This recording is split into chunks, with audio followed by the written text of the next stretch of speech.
I'm Teresa. I'm Hannah. I'm Alyssa. I'm Savannah. Marion.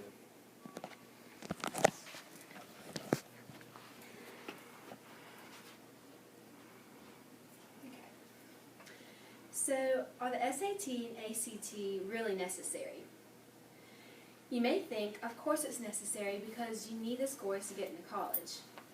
Or you may think, no, SAT and ACT are just a waste of our time. No matter what your opinion is, I'm here to give you the hard facts. SAT and ACT are tests that are designed to see how smart you are, so that colleges can see what level you are at. All colleges require a certain SAT or ACT score to be accepted into their school. However, does a single score really tell how smart you are? Do colleges really care about the score? That's what I'm here to answer. To start, SAT and ACT are designed to test how smart you are, or at least they're supposed to. However, sometimes the score of someone's SAT does not reflect their GPA and class rank. You may think that a person in the top 10% of their class will have no problem with the SAT, but because they are so far ahead of everyone, that means they should be academically smarter. However, it is very possible for that person to not get a very high SAT score. You may think that doesn't make sense. If they do well in class, then that means they should also do well on the SAT. However, there is a dilemma. The SAT is no ordinary test. There are certain skills you have to have. There are tricks you must figure out, and there are certain strategies you must follow. To do well on the SAT or ACT, you don't have to be super smart. You just have to be a good test taker. You have to know all the tricks and strategies to get a good score. Some of these strategies include knowing how to eliminate answer choices, knowing how to eliminate what words mean, and knowing how to figure out what a problem is asking for. So why do colleges look at your SAT and ACT scores? If they want the smart kids at their school, then they should look at a student's GPA and class rank. If they only accept a student for their SAT score, then they are only gaining an individual who is a good test taker. So does that mean that colleges will not accept you if you do not have their exact SAT and ACT score? Of course, this is not true. Colleges also look at your GPA, volunteer work, extracurricular activities. Many colleges say they only accept a certain SAT score. However, this is false. Many colleges will accept you even if you are 100, even 200 points off.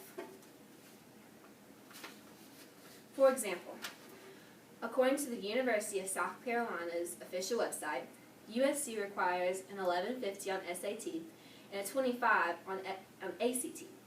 However, 25% of freshmen who were admitted into the college did not have this. Also, according to Clemson's official website, Clemson University requires an 1170 on SAT and a 26 on ACT. However, 50% of the freshmen did not meet this requirement. So if they do not need the exact score, and if they look at your GPA, then why do we have to take the SAT? Do colleges really care about our SAT score? It is a fact that out-of-state students get accepted with lower SAT and ACT scores than in-state students at Clemson University. And isn't it ironic how out-of-state tuition is almost double in-state tuition? At Clemson, in-state tuition is $2,986, and out-of-state tuition is $37,144. The reason out-of-state students require a lower score is because colleges want those students' money. So do they really care about our education, or is it all about the money? And I also have an SAT study guide. Y'all can look around in it, and they have all of the SAT questions that might be possible in the test and examples, and I'll pass this around and y'all can look at this for examples. So perhaps money is the reason we have to take the SAT and ACT. It costs $51 to take the SAT, and late registration is $70. The ideal score that most students want to receive is a 1200 on SAT or 27 on ACT. If students do not receive these scores, if students do receive these scores, and if they're in the top 6% of their class, then they are eligible for the Palmetto Fellowship Awards. Many students have to take the test more than once because they did not receive the scores that they hoped for. According to the College Board official website, they even encourage students to take it more than once. So times those numbers I gave you earlier by at least 2. So why do we need the SAT and ACT? Colleges are not strict on the required score.